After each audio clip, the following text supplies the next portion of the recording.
அவன்கிட்ட சாட்டையே கூட அவன் இதுதான் ரொம்ப லேட் பண்றான்ல.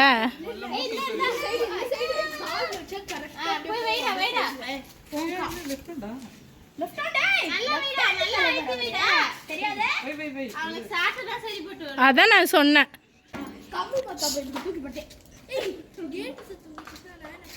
அதுக்கு இல்ல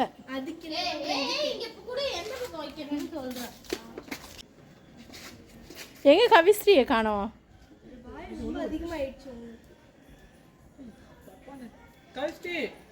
ஓடியா ஓடியா கவிஸ்ரீ.